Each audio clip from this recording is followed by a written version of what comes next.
Hello, everyone, and welcome to episode 142 of the True Crime All the Time Unsolved podcast. I'm Mike Ferguson, and with me, as always, is my partner in true crime, Mike Gibson. Gibby, how are you? Okay, man. How about you? I'm doing pretty good. Yeah?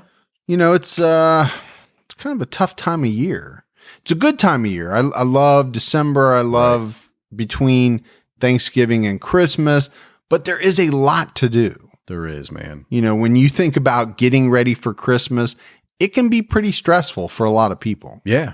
A lot of parties will start popping up, commitments. There's a lot of commitments. There's a lot of planning that goes into buying presents and just all of that. It can be stressful, both time and money, right? Those two elements can put a lot of stress on everybody. So hopefully we can provide a little bit of enjoyment, distraction, whatever you want to call it. Just listen to us while you shop. We're happy to be whatever you want us to be. Gibby more so than most. Hey, man, we had some Patreon supporters, some new supporters. So let's give some shout outs. We had Joe Johnson. Hey, Joe. Jenny Carrier. Hey, what's going on, Jenny? Melanie Smith. Hey, thanks, Melanie. Leslie Cargile. Hey. Cargill. Cargill. It looks like Cargile to me. I think you're right. Angela Weaver. Hey, Angela. Jessica Feeney. What's going on, Jessica? Chris Amadia. Hey, Chris, thank you. Paris Khan. What's going on, Paris? That's a cool name. It is a cool name. Wrath of Khan. Yeah, Wrath of Paris. Wrath of Paris. Laura Clark Wardle. Hey, Laura. Genevieve Setchell. I like that name, Genevieve. Mm-hmm. You didn't say the last V, but you just like Genevieve. Yeah, I just dropped it right there. Genevieve. Alexandra Bombach. Hey, Alexandra. Elke Schwellness. Oh, I hope that comes down. I hate to be all swollen, this time of the year. The swelling. Yeah. Misty Cooper. Hey, Misty. Lauren Jimerson. What's going on, Jimerson? Allison Petruncio. Petruncino. You added like 3 extra N's in there. Did I get him in there? Ray and Scott Fisher. What's going on, Ray and Scott? Edith Staller. Thanks, Edith. Claire Nicolau. Jenna Butemeyer. And Melina Acra. Hey, Melina. So we appreciate all that new Patreon support. And then if we go back into the vault, Gibbs, this week we selected Stu Watson. What's going on, Stu? So longtime Patreon supporter. Yeah. We appreciate it all. Appreciate it. The new support, the long-term support. We had some great PayPal donations as well from Joe Dooley. Thanks, Joe. Daniel Javier. Ooh, Javier. Kate Massey. Thanks, Kate. Donna Weaver. Thank you, Donna. And Dorothy Ballerini. Oh, Ballerina. All right, Gibbs, right now we have an episode out on TCAT. It's on Jeffrey Mailhot, serial killer. And we're going to Rhode Island. Yeah. Small state. The smallest state by area. I think it's the first time TCAT's been there. Yeah, I believe it is. This is an interesting case because this is a guy that, to everyone around him, seemed like a normal, pretty well-adjusted guy next door type. Held a job, clean cut, had friends, and then all of a sudden in his 30s decided that he was going to start killing women. Yeah. And the episode takes off from there. So it's a good episode. Check it out. We had a small snafu on last week's Reviews Are In podcast. We did, man. Technical difficulties prevented us from getting one out, but we'll have a new one out this Tuesday. So check that out. All right, buddy. Are you ready to get into this episode of True Crime All Time Unsolved? Yeah, let's do it, man. We're going to New York to talk about the 2014 unsolved murders of the Chen family. And I know how you love New York. I love New York. What I don't like is how they pronounce some of their city names. It gets me in trouble.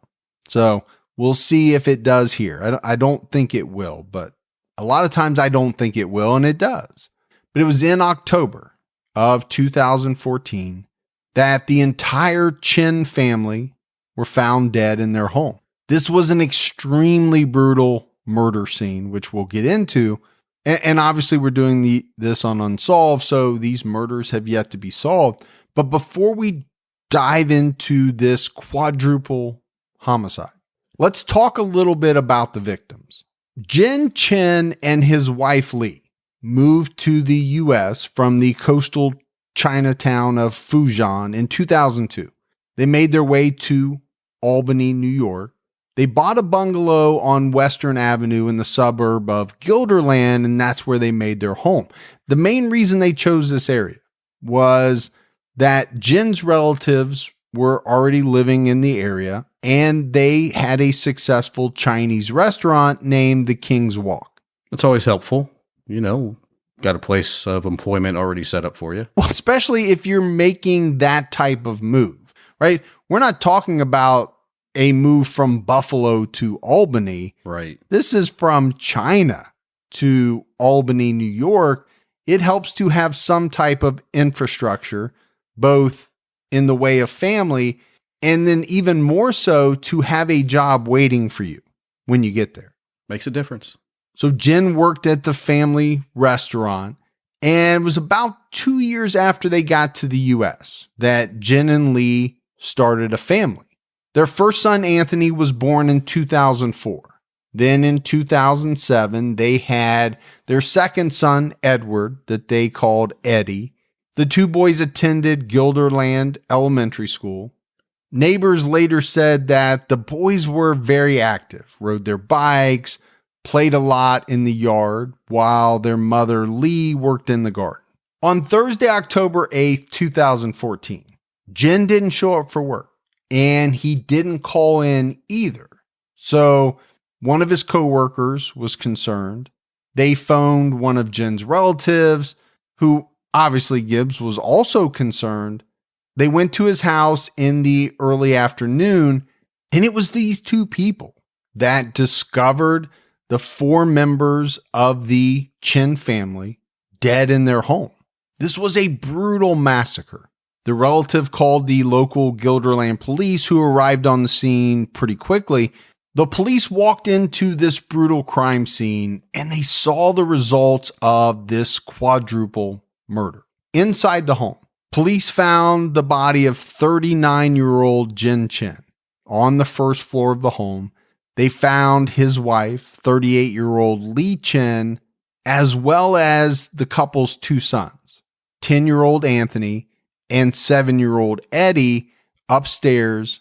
All 3 had blankets covering their lifeless bodies. Which is kind of telling in a way that someone took the time to cover up them, but not Jen. Well, it usually means something. I mean, I think in a lot of cases where victims are covered, the police naturally tend to think that, okay, this is a perpetrator showing some type of care, or whatever word you want to use. Right. So what does that mean? And one interesting fact, Gibbs, is that not only had Guilderland never had a quadruple homicide, but the capital city of Albany had never had one either. This was their first, the first for both cities. Which is surprising for a city like Albany being the capital of New York. Yeah, it's not a small city. So for this to be reported as the first quadruple homicide in the city's history is somewhat amazing, really. Yeah, I think so. Not for a smaller suburb like Guilderland. I could understand that. So the Guilderland police secured the crime scene, and I think pretty quickly they realized that they needed to call in the New York State Police for assistance. They did that.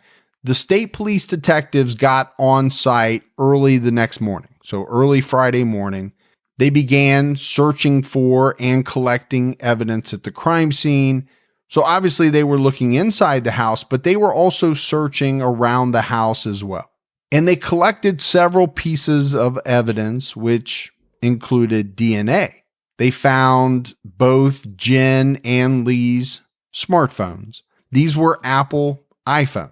So the police put in a request to have the data on both phones retrieved by Apple. Now, this was the next day. So, investigators are on the scene, but there's already a bunch of media milling about because word has gotten out already. There was also quite a bit of Chinese media because the victims were Chinese. You factor in the severity, the heinousness of these murders, and the fact that it's pretty close to the capital city of Albany. And I think Gibbs, add on top of that, the fact that 2 pretty small children were killed. Yeah. I mean, this was an entire family massacred with 2 small children. It's going to drive a lot of interest. I think people are going to want to know what happened. Well, and a lot of interest from the Chinese media, right? This is a Chinese family killed in America. Yeah. There was a Chinese newspaper reporter on site. So I do believe, Gibbs, this was a pretty tough investigation. You know, when you look at it, especially in the first few days, number one, this was an especially brutal quadruple murder. But then you have the added complexity of the language barrier. Language, culture, all of that came into play. It took investigators some time to process the home because, you know, there are notes, there are things that they're finding in the house that in another house, okay, they know exactly what that note means. Right. But in this case, it's written in Chinese. Yeah. So is it evidence? Is it not evidence? They have to get somebody to translate it. It was a different type of investigation, a little bit tougher, let's say, than some others. And if you're not set up for that, it's just going to be a roadblock. Yeah, I think it was a big barrier, especially in the very beginning. Obviously, they're going to get it worked out. Many in the Chinese community were extremely worried that whoever killed the Chens was targeting Chinese American individuals. I think that's a natural worry. But another thing that I think hampered the investigation was that there were a lot of Chinese immigrants that had concerns that maybe they would be deported. I don't know if police in the beginning got the cooperation of everyone because I think some of the Chinese folks were fearful. Yeah, I can see that. I mean, they're in a foreign country, you know, not sure how the laws really do work. Probably can't understand most of the laws if they're not speaking English yet. So probably sitting back a little bit. Yeah, maybe just a little fearful about cooperating with police.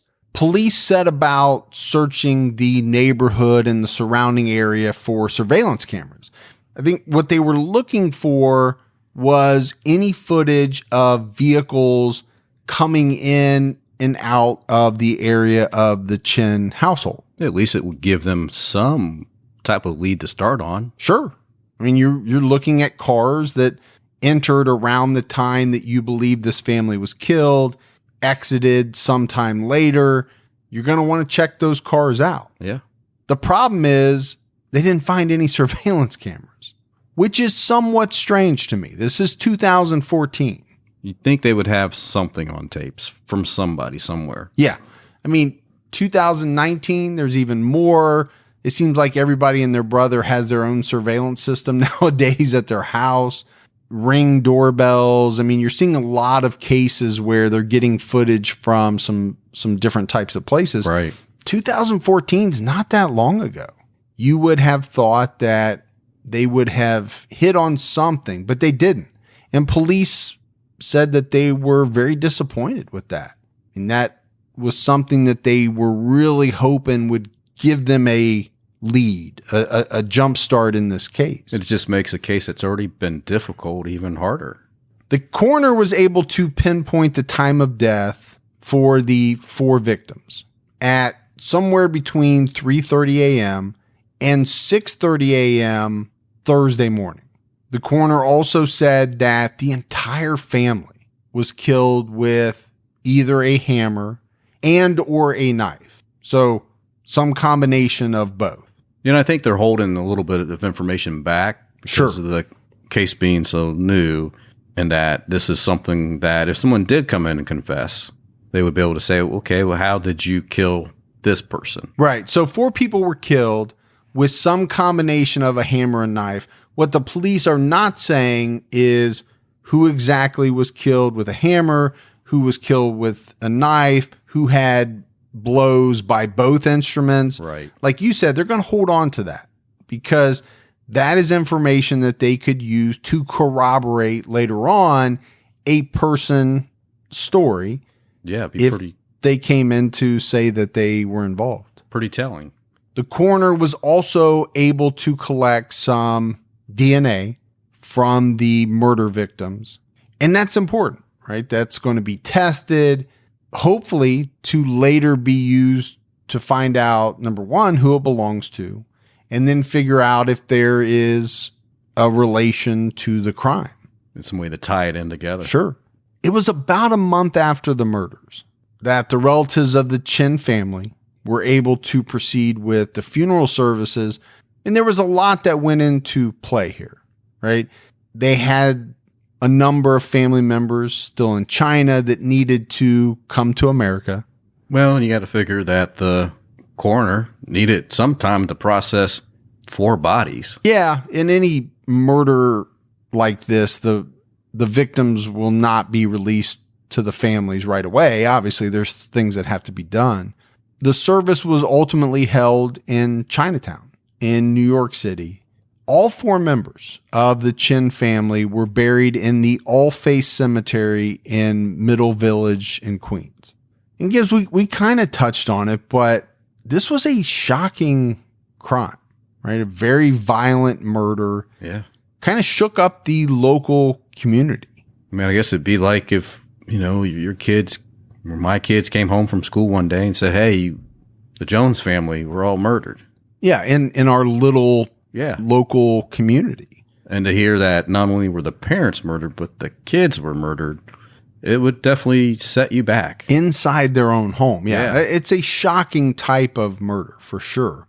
Locals placed candles, flowers, other types of things around the Chen house, around the restaurant, and around the school, the middle school where the boys went. Relatives offered up a $5,000 reward for any information leading to an arrest and conviction of whoever killed the Chen family. But I think more importantly that the police piggybacked on this and said, look, we're not going to deport you. Don't be concerned about that. If you have information, come to us, talk to us. That's all we're looking for. We're not going to ask you about your citizenship. That's the least of your worries. And I think that's very smart on their part. Knowing already that there were members of the Chinese American community that were reluctant to come forward. Many of them probably had a right to be reluctant because they were worried that they would be forced to leave the country. So here police come out and say, no, don't worry about that. Nothing is going to happen. We're not going to deport anyone. We just want information. Now, while all of this is going on, we mentioned that the police were working with Apple to try to get information off of the Chen's iPhones. The problem with that, and I think we've seen this in other instances, is Apple does not have a record of being extremely cooperative with people's data, with releasing people's data to anyone. Yeah, maybe it's an Apple policy that they feel that they should not infringe on an individual's personal information stored on one of their devices. But I think it's imperative that the police get that information because it could lead to some information that could potentially solve a case. Yeah, I agree with you. I do think Apple has, and I don't know the exact policy, but they obviously have some type of policy that against releasing people's personal information stored on a phone or an iPad or whatever it is. So I think what it comes down to is you're weighing these two things, right? The need for the police to have it in order to help solve the murders versus what Apple probably views as a violation of the individual's personal information. Because they have all these consumers, right, that are buying Apple phones by the trainload. Right. If you start releasing personal information, what are you telling your consumers? I'm speaking from the point of view of Apple. Right. You have to be worried about that. Sure. Because you don't want anything to damage your reputation as it relates to future sales of iPhones. And it's not just an Apple thing. This is every company that deals with personal information. Yeah. Thing. Anywhere where data is stored. Yeah. Yeah. And on top of that, Gibbs, the police at this point in the investigation, they're still having a tough time finding someone that can help them translate in their talks with some of the Chinese immigrants. I think it comes down to dialect. Yeah. A lot of the papers reported that this area, Guilderland, maybe more specifically Albany, had a huge influx of Chinese immigrants, specifically from this area of Fujian. So you have a lot of different dialects in China. And I guess the police were having a problem finding somebody that could properly translate for them. Well, that just makes it difficult to move the investigation forward. So we've mentioned it. Not easy for investigators in this case. They worked every lead they got despite the language barriers and the cultural differences. Some of the leads took them down a path that involved the Chinese mafia. So really, we're getting into the area of human trafficking. Yeah. This is where their investigation took them, immigrants coming into the United States who were put to work in some type of business.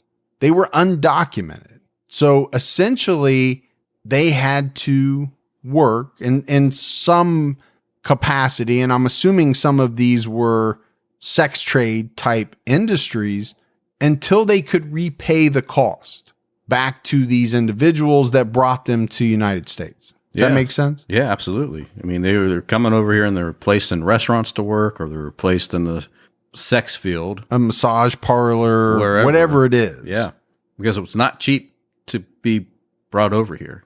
No, I'm sure it wasn't. But on top of that, I think a lot of individuals were brought over against their will. And I think that first group of people that we just talked about, those people had a chance to get out. Yeah. Right? If they could work off the money, if they could repay the money, they could get out.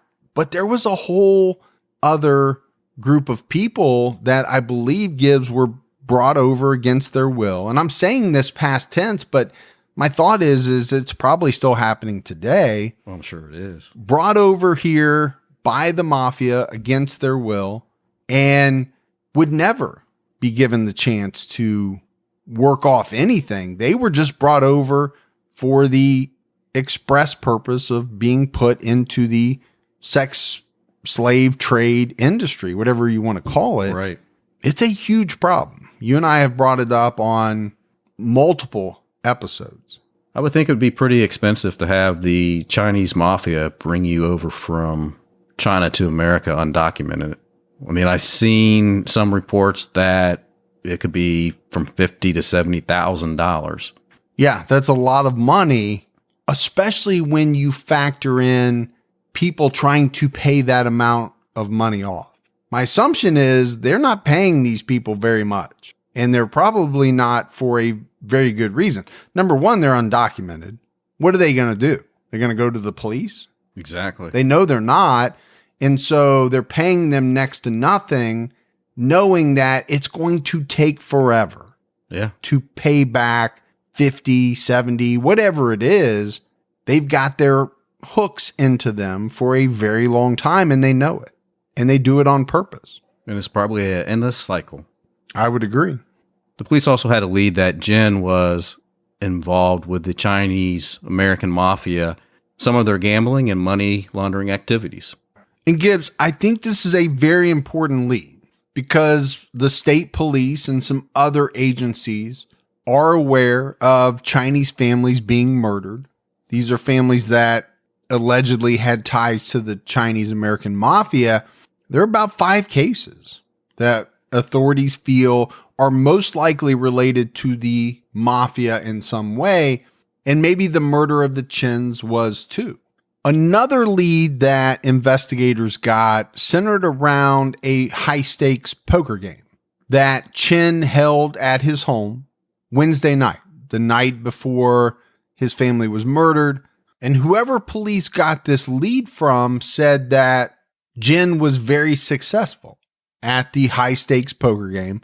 He won a bunch of money and therefore had a large amount of cash So the thought is one of the players, or maybe multiple players, returned later to rob Jen, get his money back, and in doing so, this person or persons killed the entire family to avoid retaliation from the mafia.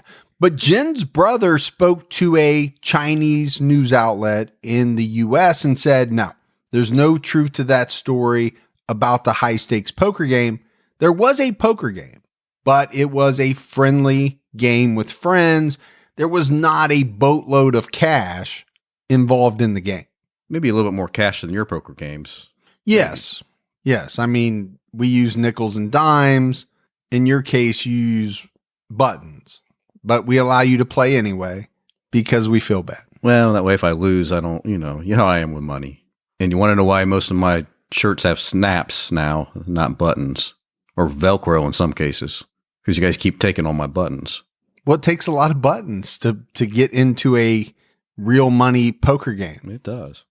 Gibbs, police have tried to keep a lot of the information in this case quiet, right? They're still investigating this unsolved set of murders. We see that in a lot of cases, right? Oh, yeah. They can't put everything out there.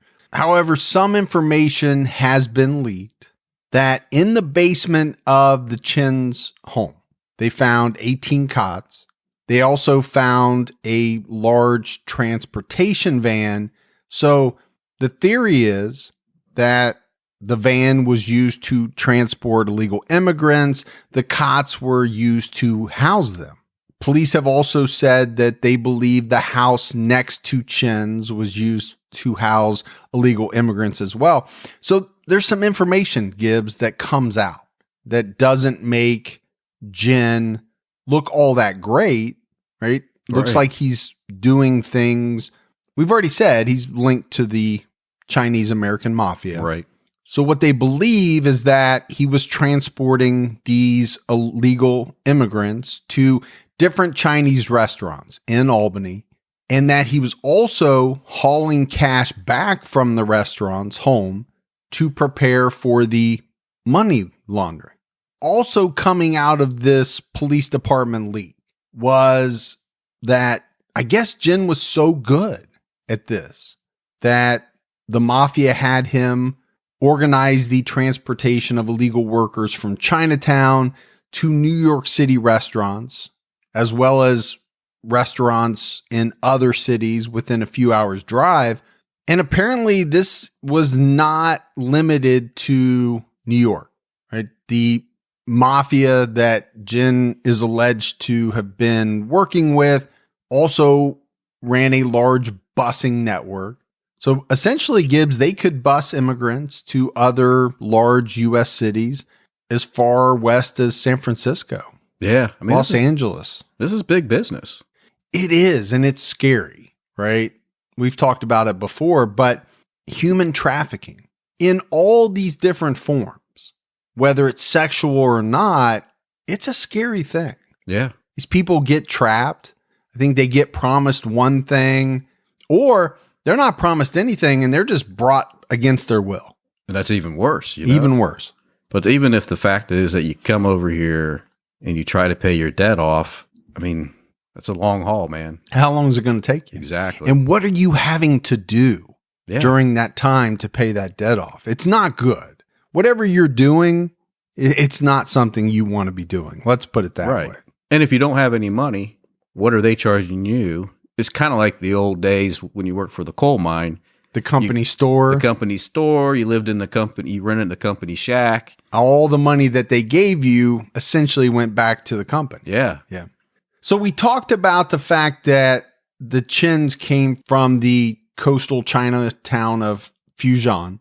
There was an article in the New Yorker magazine about this illegal Chinese immigrant worker issue. And they made a note in their article that the majority of these individuals were coming directly from this city, Fujian. And in the article, it talked about the fact that life there was so bad that these individuals were willing to come to America, no matter how they had to get here. They were willing to live in basements, cellars, shacks, work very long hours for very little pay. Police figured out that most of these illegal immigrants that came over from Fujian were living in Chinatown. Apparently, they almost had their own little section of Chinatown. So police thought, all right, the best thing to do is to put flyers about the murder in this area of Chinatown. Maybe we'll get somebody that will talk to us. But this happens every day, and I know it happens because I remember back in the day when I was building houses that we built some houses for some individuals that own Chinese restaurants, and they had us put extra bathrooms and kitchens in the lower levels of their homes.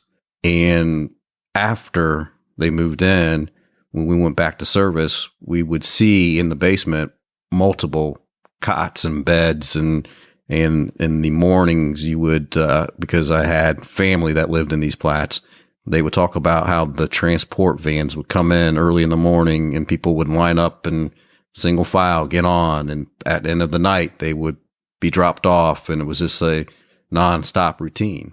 And you're talking about the suburb of Dayton, Ohio. Yeah, I mean, we're not talking about New York City. We're not talking about Chinatown or, Los Angeles or San Francisco. Yeah.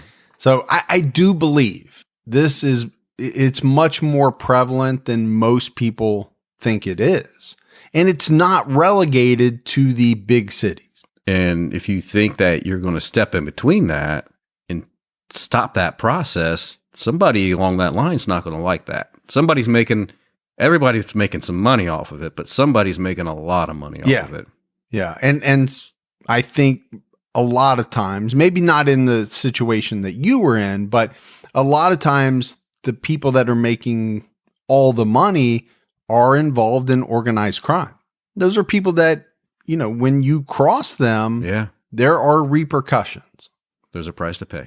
The state police have received over 700 leads in this case, and some of them pretty solid that they've worked. They, along with the FBI, the New York City PD, and Albany PD, they follow up on any lead that comes in. There seems to be some pretty good cooperation between these different departments.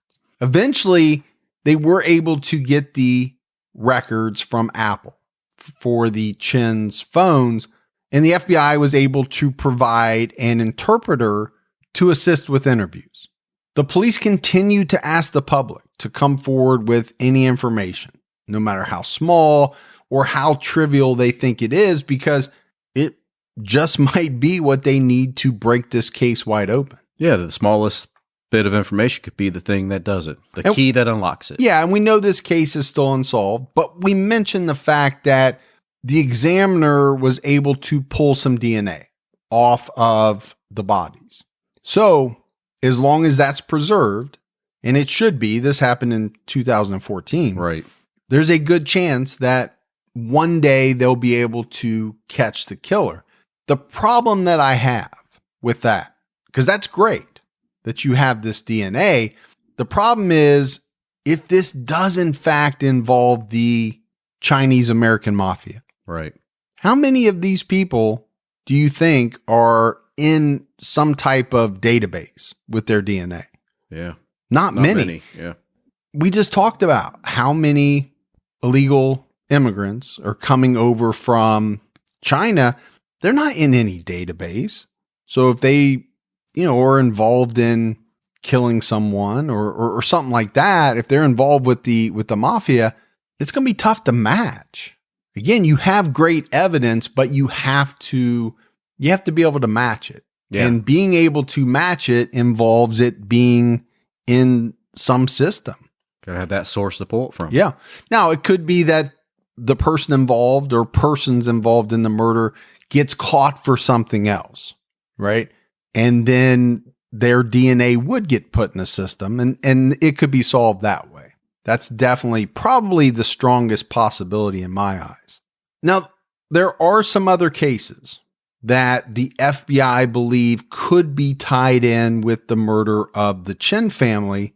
And one of these cases involves a family whose name was also Chen, but this case happened down in Mississippi. Rong Chen and his wife, Mei, and his sister-in-law, Lee, were all stabbed to death in October of 2011. And Gibbs, the bodies were discovered by one of the children after they got home from school. This little girl was only 10 years old. Yeah, so young. When she walked in on what was a very bloody scene. And this girl had a sister and a brother who were not with her at the time. Her sister was running late. Her brother had basketball practice.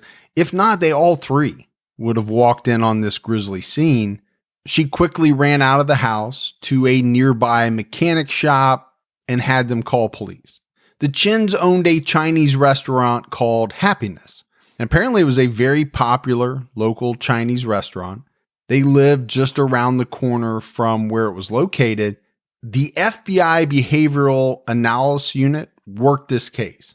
Now, it's still unsolved, but the thinking by the FBI is that this case, very similar to the case we just talked about, is somehow tied in to the Chinese American mafia, maybe all the way up in New York City. Yeah. The daughter who found her parents dead was adopted by her first grade teacher. Can you imagine? No, man. I mean, I can imagine. It's just so heartwarming. Yes. And this woman didn't only just adopt the 10-year-old, she adopted her sister and brother as well, adopted all three of them. Yeah, took them all in, man. Now, I've said before, right? My wife is a fourth grade teacher. There are a lot of kids, Gibbs, that come from rough backgrounds that she's had over the years. There are a couple that we have thought about adopting whose parents either, went to jail, something else happened to them, but it just never worked out. But like I said, this is a very heartwarming story. The teacher's husband is the local pastor, and the couple knew the parents very well. They ate at their restaurant a lot. They were able to counsel these children, give them love, give them support. And just this year, the daughter who found the bodies of her parents and aunt graduated top of her high school class. Impressive, man. It's very impressive. I mean, obviously it's a tragedy, but something good came out of it. Yeah. Now, there's another case that police feel could be tied into our main case, and it also happened in 2014, but it happened in Houston, Texas. It's the case of the Sun family. 50-year-old Mao Sun was an engineer. He was married to his 49-year-old wife, May, and they had two sons, 9-year-old Timothy and 7-year-old Titus. All four were shot execution style in the head in their bedrooms. Brutal. Brutal. Absolutely brutal. What happened was the husband didn't show up for work for several days. His colleagues became concerned. They called the police. Deputies went to the house. They found the back door open. And once they got inside, they discovered this horrific crime scene. The deaths were ruled by the coroner as homicides. But this is another case where the FBI believes that Mao Sun was involved in some corrupt things involving the Chinese American mafia and even maybe some Chinese political figures. So they believe that the murders, again, are somehow tied to the mafia. So that's it for the unsolved murders of the Chen family. We had a couple of tie-ins there that we wanted to add in, but as often happens, right? When you're researching these cases, you stumble upon other cases. They're not tied in directly with the Chen family murder, but this next one we're going to talk about does have to do with human trafficking, and it takes place in New York a year before the Chen murder. So we're talking about the 2013 murder of the Zhou family. The story starts off with the Zhou family's cousin, a man named Mingdong Chen. Again, Gibbs, like every story we do, the last name is Chen. A lot of Chens out there. There is a lot of Chens. Yeah. Mingdong had been living in Chicago as well as Orlando, essentially bouncing around from family member to family member, staying as long as they would allow him to before he moved on. It's been said that he came to America illegally in 2004, and he came to America as part of this human trafficking that we've been discussing. He also came from Fujian, left for the U.S. when he was just 16 years old. And it was reported that it cost him $70,000 to be smuggled into the U.S. The Chinese mafia placed him in a Chinese takeout business so that he could work there to pay off his $70,000 debt. The Chinese mafia helped him get some forged documents because he was trying to get his U.S. citizenship. But the immigration department denied him in early 2013, and they said that he was going to be deported back to his homeland. So he left Chicago, went to New York.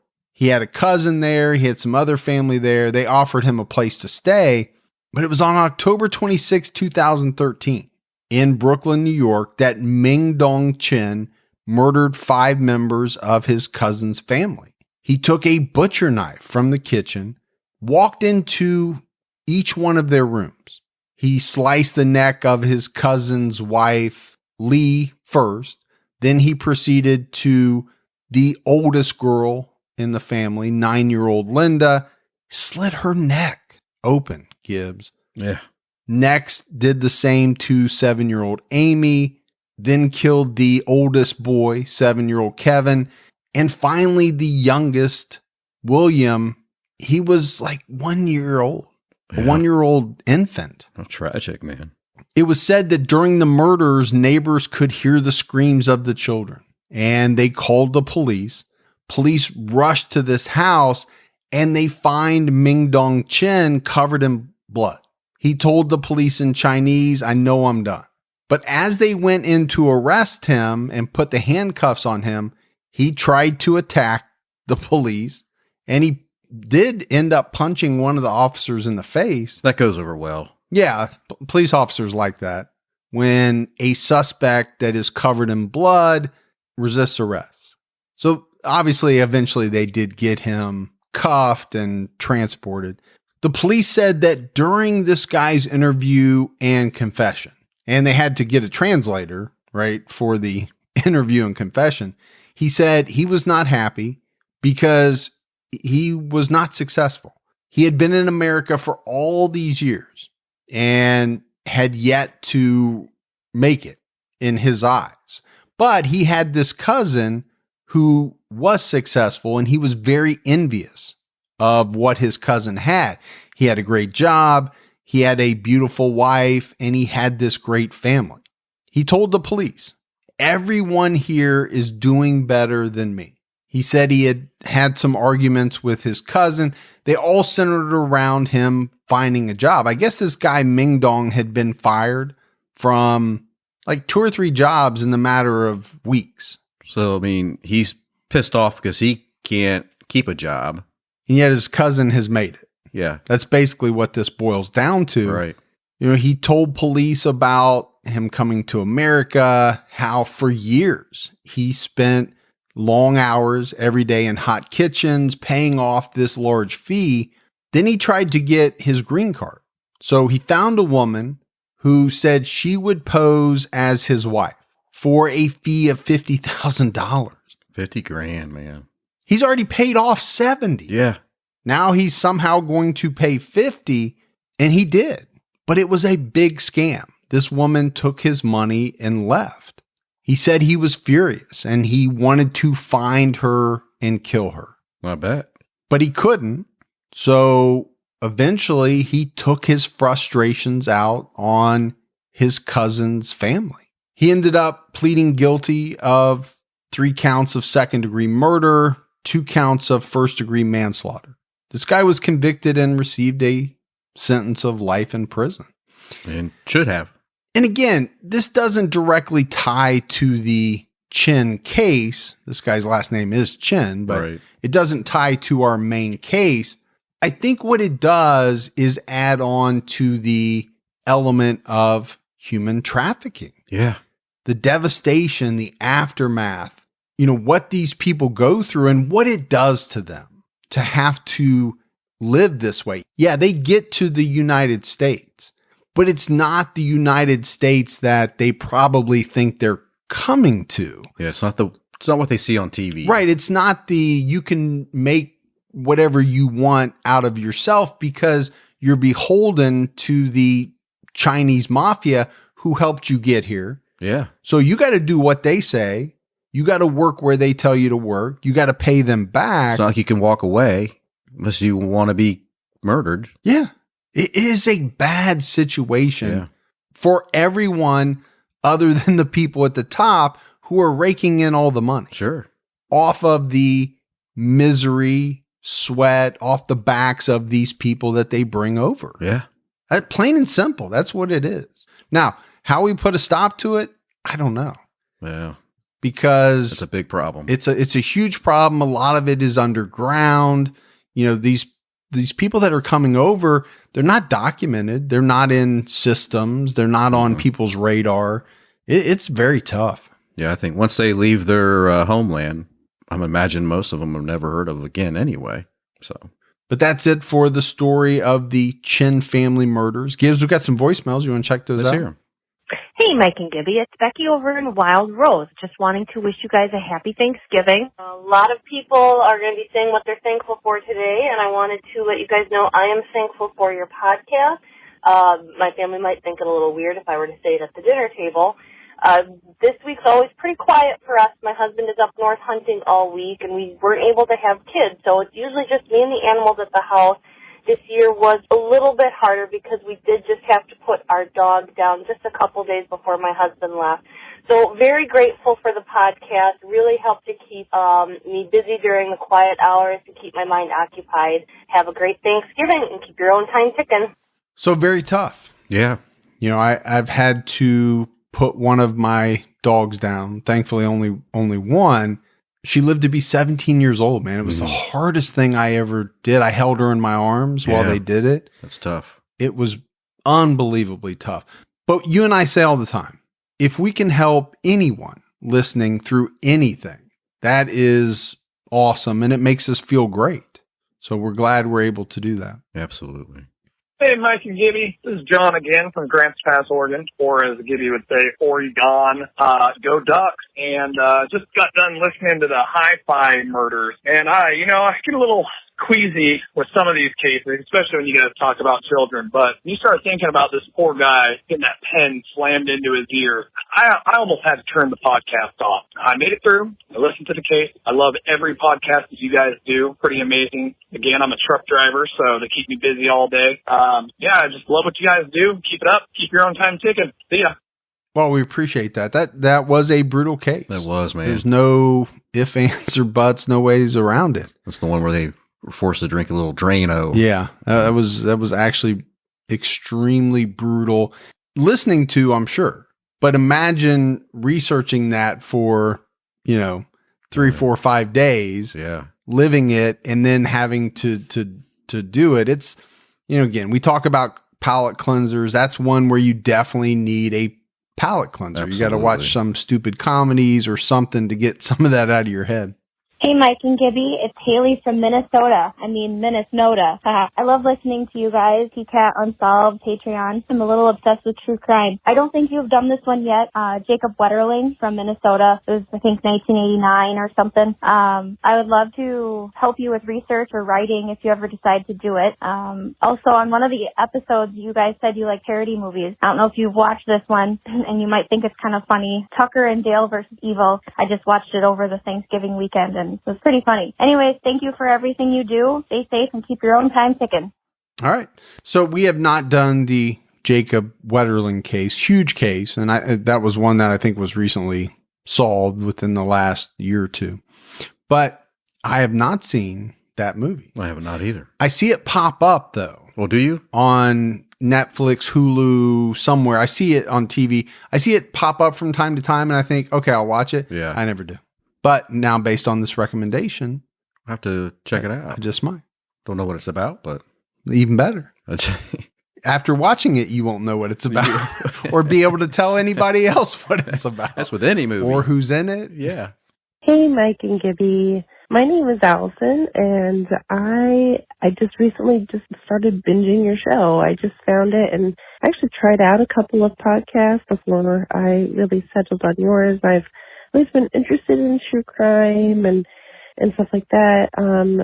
So I found your guys and it just kind of captivated me with how you delve into each episode and each kind of mind, I guess, of each killer and also into the victim.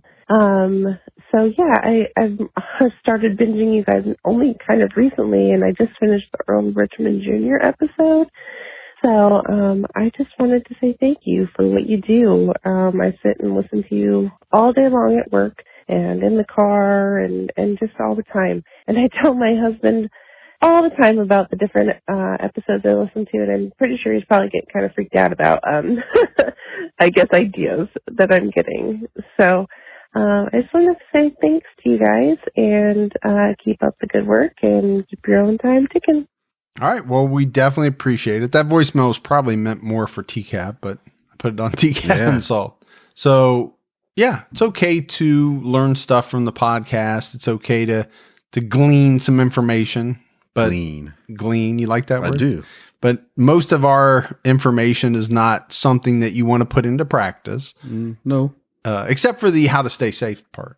But it is interesting how many hours people put into podcasts. Oh my gosh. And I think it's just growing and growing. Yeah. People are listening less to the radio. They're watching less TV. More people are cutting the cord, on cable and DirecTV and places like that. And they're going to podcasts. Yeah. It's a lot of free content. It's good stuff. Love it. Yeah. All right, everyone. We appreciate you. That is it for another episode of True Crime All Time Unsolved. So for Mike and Gibby, stay safe and keep your own time ticking.